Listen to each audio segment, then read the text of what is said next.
हरियाणा सरकार ने एक आज ताजा बयान में कहा है कि हरियाणा के अंदर कोरोना फैलाने में उन गांवों का महत्वपूर्ण योगदान है जिन गांवों के किसान दिल्ली में किसान आंदोलन में हिस्सा ले रहे हैं। तो मैं हरियाणा सरकार को बताना चाहूंगा कि हरियाणा सरकार शुरू से किसान आंदोलन के खिलाफ साजिशें करती रही, चाहे वो पीपली रैली के दौरान हुआ लाठीचार्ज हो, चाहे वो सरसा के दौरान हुआ लाठीचार्ज और राशि गैस के गोले हो, चाहे 27 तारीख को हम जब 27 नवंबर को दिल्ली जा रहे थे तो उस दौरान सड़कें खुदाई, बैरिकेडिंग लगाई।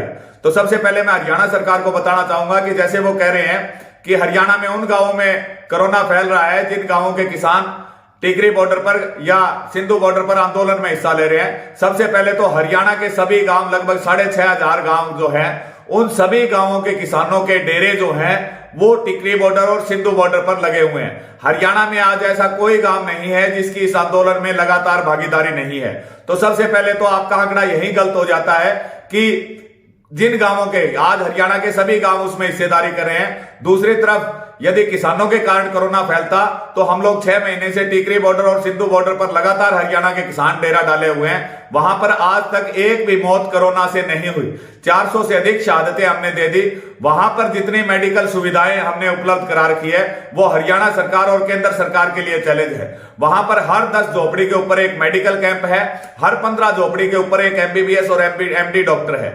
वहां 3 बार सैनिटाइजेशन किया जाता है। तो सरकार जिस प्रकार से लगातार किसान आंदोलन को बदनाम करने की कोशिश कर रही है, उसी कड़ी के अंदर जो ये हरियाणा सरकार ने एक गलत रिपोर्ट तैयार करी है कि बिल्कुल साक्ष्यों के दर्जे से हमने रिपोर्ट तैयार करी है कि हरियाणा में जिन जिन गांवों के किसान अधिक संख्या में किसान आंदोलन में हिस्सा ले रहे हैं उन गांवों में कोरोना फैल रहा है। तो यदि कोरोना फैलाने का किसी के ऊपर चार्ज लगना चाहिए तो देश के प्रधानमंत्री नरेंद्र मोदी पर लगना चाहिए। जब देश में पहली लहर आई थी तो उन्होंने लॉकडाउन करने के बजाय ट्रंप की रैलियां करी थी। इसी प्रकार मुख्यमंत्री मनोहर लाल खट्टर ने ही हरियाणा के अंदर दूसरी लहर में लॉकडाउन लगाया और खुद लॉकडाउन को तोड़ते हुए 3 जिलों में 500 से अधिक आदमियों के साथ अस्पताल का उद्घाटन किया, जिसके कारण कि हिसार में 16 तारीख को बहुत अधिक किसान भी इकट्ठा हुए, बहुत अधिक पुलिसकर्मी भी इकट्ठा हुए। उसके बाद 18 तारीख को जो सरकार से समझौता हुआ, उस समझौते को तोड़कर सरकार ने फिर से किसानों को भड़काने का काम किया, जिसमें कि 24 तारीख को हिसार के अंदर लाखों की संख्या में किसान इकट्ठा हुए। तो यदि देश में कोई कोरोना फैला रहा है और कोरोना की जिम्मेवारी किसी की बनती है वो देश के प्रधानमंत्री नरेंद्र मोदी की।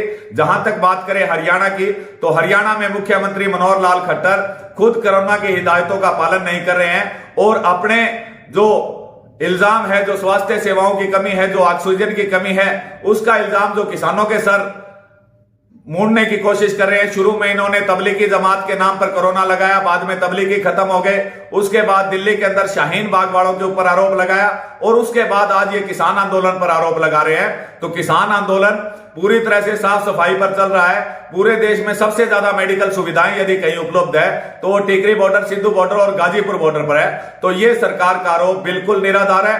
सरकार ने यदि अच्छी मेडिकल सुविधाएं, किस प्रकार से कोरोना को रोका जा सकता है, तो सरकार अपनी एक टीम तीनों बॉर्डर पर किसानों द्वारा जो व्यवस्था की गई है उस व्यवस्था को देखने के लिए भेजे।